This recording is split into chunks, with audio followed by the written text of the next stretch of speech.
Ahead of the final stage of the Tour of Guangxi, a guard of honor was held for the riders who had opted to retire. As it turned out, only 2 men, being Ryan Gibbons and Nons Peters, were feted. But plenty of those spinning their front wheels in their honor must have wondered if this too would be their final act in the professional peloton. Above all, the riders of Lotto and Intermarché-Wanty must have looked on with a feeling somewhere between doubt and dread. The touted merger between the two teams has been rumbling on since the summer, but oftentimes the riders themselves have known even less about the planned fusion than the rest of us. Eduardo Sepulveda had originally been set to extend his contract with Lotto, but the Argentinian no longer has any guarantees. He left China last week still unsure if he had just ridden the final race of a distinguished trailblazing career. It was a very similar situation for Tom Paco, who had reached a provisional agreement to extend with Intermarché-Wanty in early summer, though he hadn't put pen on paper.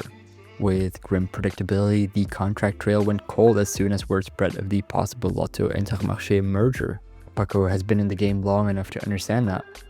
Far less acceptable was the way that he and his teammates continued to be kept in the dark over the future of the squad in the weeks and months that followed. I first heard about the merger plans in the press, just like everyone else, Paco told La Dernière Heure last week, adding that pretty much all the information he has received since has been gleaned from the Fourth Estate. I have to thank the journalists. Without them, we wouldn't have known anything. The riders aren't the only ones out of the loop.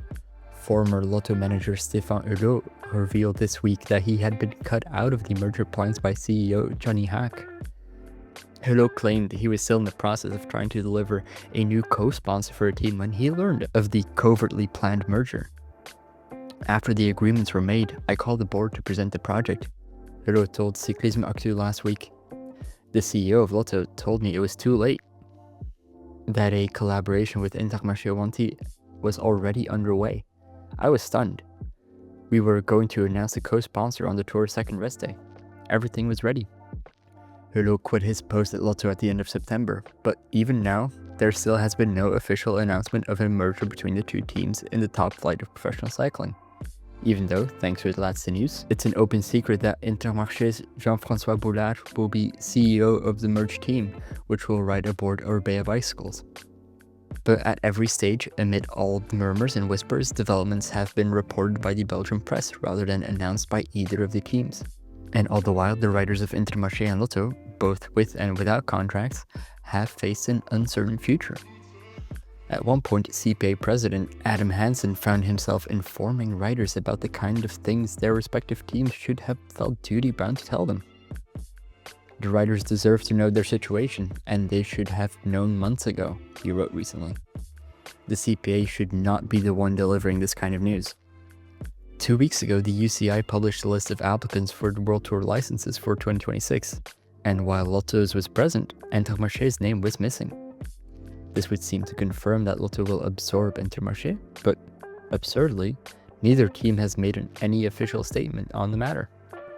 According to UCI rules, meanwhile, Intermarché riders with contracts for 2026, including Biniam Girmay and Louis Béret, are now free to break those contracts and sign elsewhere. But even here, the riders face uncertainty and friction due to Intermarché-Wanty's reported outstanding debts. Wielerflits has reported that Barret will sign for Visma Leasebike, but the site also explains there has been no formal announcement yet because Intermarché are still trying to extract a transfer fee, citing Belgian labor law. Girmay, apparently destined for the rebranded Israel Premier Tech, faces a similar issue. And so as October flips into November, there is still uncertainty for so many riders, as well as support staff at Lotto and Intermarché-Wanty. Team managers like to tell prospective sponsors these days that cycling is run in a more professional manner than ever before, but the trickle of news regarding the Lotto-Intermarché merger is giving lie to that assertion.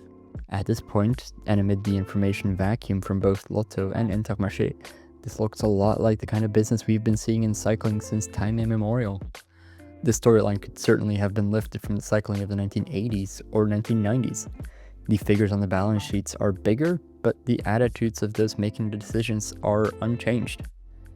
Even in the big budget World Tour era, pro cycling remains very much a gig economy, with riders and supporting staff alike in precarious situations. Of course, there have been circumstances beyond the control of the decision makers of Lotto and Intermarché-Wanty.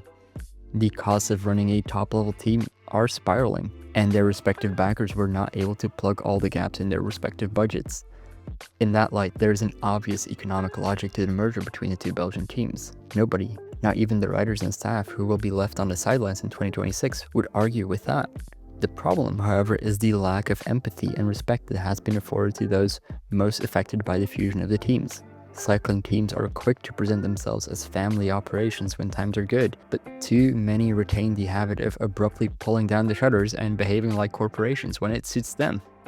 In situations like this, the extended family of riders, mechanics and soigneurs, are very quickly reduced to euros and cents on a balance sheet. Pro cycling, like all top-level sport, will always be a ruthless business, but that should never be an excuse for treating people like commodities. What do you think of the situation between Lotto and Intermarché? Should the management have done more? Let us know in the comments. And while you're there, like the video and subscribe. Thank you for watching.